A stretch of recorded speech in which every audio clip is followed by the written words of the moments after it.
Hello friend. स्वागत है आपका हमारे यूट्यूब चैनल टेक्नोलॉजी गुरुजी में। ये मेरा मेन मेथड से रिलेटेड सेकेंड वीडियो है।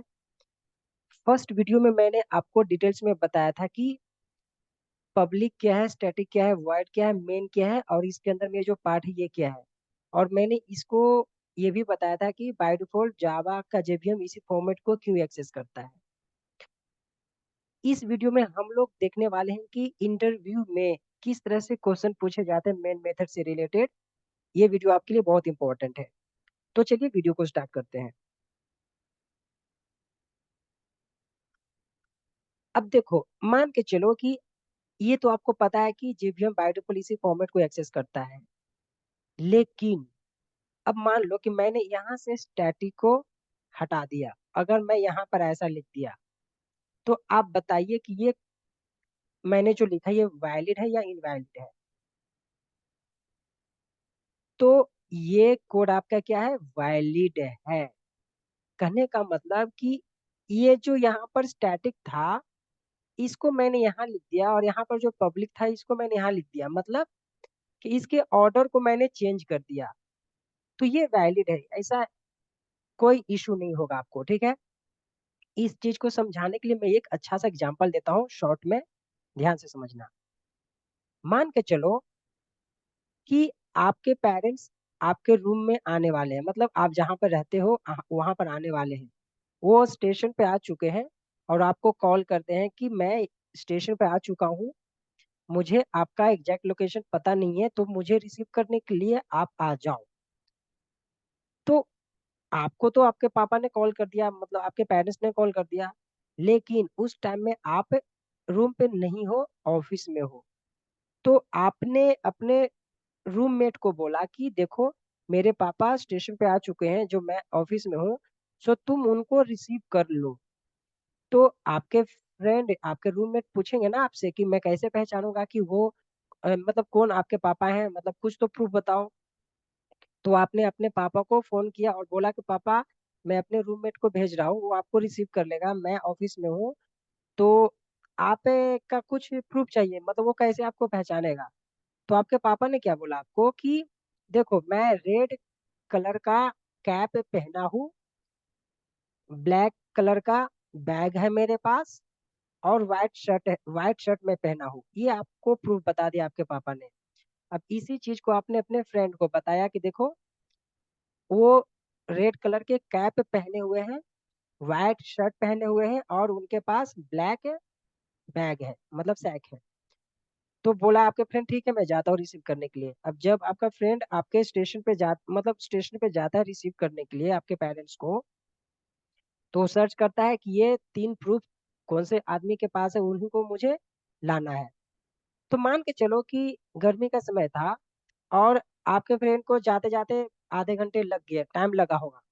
तो उस टाइम में मान लो कि आपके पापा को गर्मी लग रहा होगा, तो उन्होंने क्या किया कि जो कैप पहना हुआ था उन्होंने कैप को हाथ में ले लिया।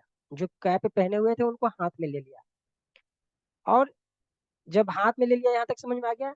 अब आपके फ्रेंड तो सर्च कर रहा है कि कौन बंदा कैप पहना हुआ है, कौन शर्ट व्हाइट पहना है और जिसके पास ब्लैक सैक है।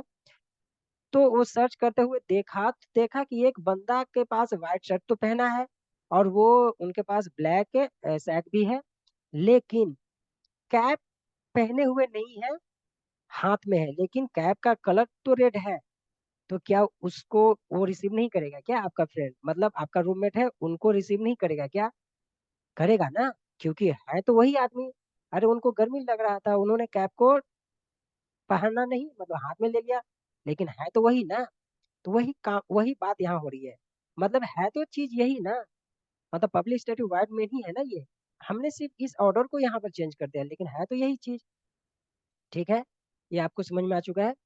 लेकिन यहाँ पर आपको ध्यान क्या रखना है ना कि ऐसा आप मत कर देना कि वाइड को आप इधर कर दो और पब्लिक को इधर कर दो। क्यों? क्योंकि मैंने मेथड में आपको बताया था, मेथड का रूल क्या होता है ना कि जब भी आप मेथड लिखोगे तो मेथड से पहले रिटर्न टैग होना चाहिए। तो इसलिए रिटर्न टैग जब भी रहेगा आपके मेथड के जस्ट पहले ही होगा, जस्ट पहले।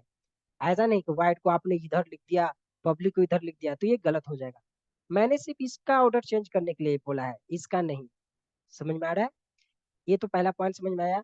दूसरा पॉइंट मैं समझाने जा रहा हूँ कि मान लो कि मैंने ये जो स्ट्रिंग ऐसा लिखा है, यहाँ पर ऐसा होना चाहिए था, पहले वो गलत मैंने मिस कर दिया था। ऐसा मान लो कि ऐसा है।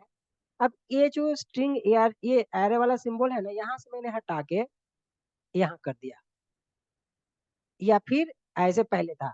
अब ऐसे पहले था, इसको मैंने, इस सिंबल को मैंने ऐसा कर दिया और यहाँ से एरे वाला सिंबल के हटा दिया। तो बताओ ये वैलिड है कि इनवैलिड है? तो ये भी आपका वैलिड है। ठीक है। अब मान लो कि यहाँ से ये आर्गुमेंट्स को मैंने यहाँ से हटा दिया और यहाँ पर मैं कुछ और लिख देता हूँ, मान लो कि ऐसा कुछ तो लिख दिया। तो बताओ ये वैलिड है कि इनवैलिड है? तो ये भी वैलिड है। समझ में आ रही है पॉइंट? ये भी वैलिड है, आप यहाँ पर कुछ भी लिख सकते हो। ये सब मैं प्रूफ दिखाऊंगा प्रैक्टिकल अभी जस्ट। अब मान लो, नेक्स्ट पॉइंट, अब मान लो कि मैंने यहाँ पे फाइनल लिख दिया। अब बताओ ये वैलिड है कि इनवैलिड है? तो ये भी वैलिड है, ध्यान देना। मतलब रन टाइम इशू आ सकता है लेकिन ये वैलिड है, याद रखना, वैलिड है। तो यहाँ पर फाइनल का मतलब क्या होता है ना, इसको मैं डिटेल्स में बताऊंगा, डोंट वरी। फिर भी अभी फिलहाल समझ लो कि फाइनल कीवर्ड का मतलब क्या होता है कि जब भी आप फाइनल कीवर्ड किसी भी मेथड पे डिक्लेयर कर दिया, तो उस मेथड को आप ओवरराइड नहीं कर सकते हो। ये मीनिंग होता है फाइनल कीवर्ड, अगर आप जिस मेथड पे रख दोगे उस मेथड को आप ओवरराइड नहीं कर सकते हो। तो ये वैल्यू है, ठीक है। आप यहाँ पर सिंक्रोनाइज भी यूज कर सकते हो, सिंक्रोनाइज्ड। ये सिंक्रोनाइज कीवर्ड, ये भी आप यहाँ लिख सकते हो, ये भी वैलिड है। तो सिंक्रोनाइज कीवर्ड क्यों वैलिड है? देखो सिंक्रोनाइज का मतलब क्या होता है कि सिंक्रोनाइज कीवर्ड आप जिस मेथड पे लिखोगे ना, तो क्या होगा कि जिस इस मेथड के अंदर में जितने भी लॉजिक रहेगा पहले वो अच्छे से कंप्लीट हो जाएगा, तो ही दूसरे मेथड को चांस देगा। अब ये सब मैंने जो भी बताया आपको, इस चीज का मैं प्रैक्टिकली आपको दिखा देता हूँ। देखो मैंने ये क्लिप्स ओपन किया। अब ये तो आपका बाय डिफॉल्ट फॉर्मेट है जो जावा एक्सेस करता है। अब बताओ कि यहाँ से मैंने स्टैटिक को हटा दिया और यहाँ पर मैंने ऐसा लिख दिया। तो बताओ ये वैलिड है कि इनवैलिड है? तो आपको मैंने बता दिया वैलिड है। देखो मैं इस चीज को रन करके दिखा देता हूँ।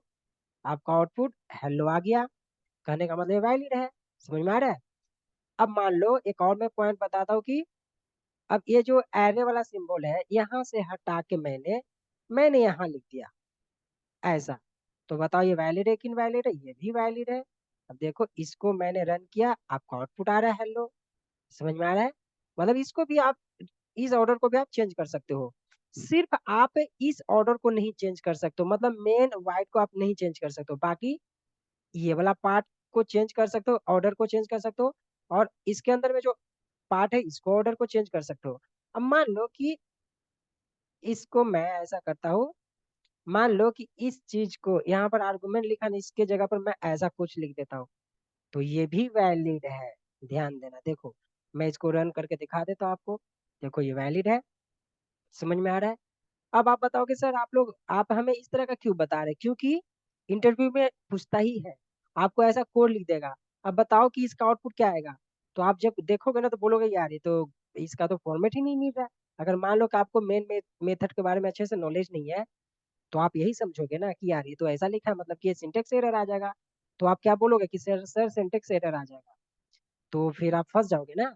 अगर मान लो कि यहाँ पर फाइनल दे देगा ऐसा, तो बोलोगे आप कि अरे मैंने तो कभी देखा ही नहीं कि पब्लिक स्टैटिक वॉइड मेन में फाइनल भी होता है, और ऐसा कोड में आपको इंटरव्यूअर ने दे दिया। तो आप क्या बताओगे कि सर, आप फुल कॉन्फिडेंस में क्या बताओगे कि सर ये तो इनवैलिड है। बट आप गलत हो गया ना।